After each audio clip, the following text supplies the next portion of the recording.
اینم عکس فارغ التحصیلی مونه ما با بچه‌ها گرفتیم.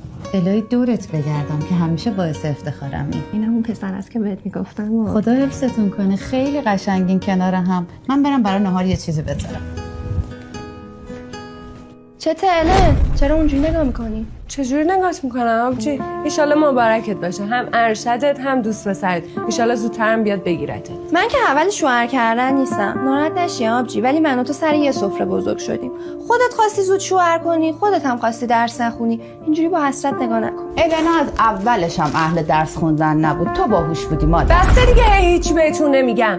آره من و تو سر یه سفره بزرگ شدیم با یه پدر مادر، ولی مادری که واسه تو کرد کجا، مادری که واسه من کرد کجا. فقط چون دختر اول بودم همه انتظار خونه‌داری و مادری داشتن ازم، ولی من حواسم به تو بود که مبادا یهو با صداشون دلت بلرزه. اون وقت من به تو حسادت کنم، منی که خودم برات مادری کردم، کی پای درس و مشق تو میشه؟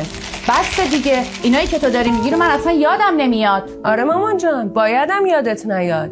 دوره ما یه کلاس زبان هرزگی بود، با پسر بودن خرابی. به اصرار من بود که تو رو فرستادنت دانشگاه. منو به زور شوهر دادن که مبادا برم دانشگاه بشم مایه ننگ خانواده. جاده‌ای که داری راحت توش میتازی رو من برات آسفالت کردم هنا خانوم. اومدی سر بزنی یا آتیش بندازی؟ فتنه. تو هم مرزه داشتی میکردی، ننداز تقصیر ما. نرسیدنای من به خاطر بی‌عرضگیم نبود، چوب بچه اول بودنمو خوردم. الانم میرم موفقیت‌های نور چشمتون رو جشن بگیرید.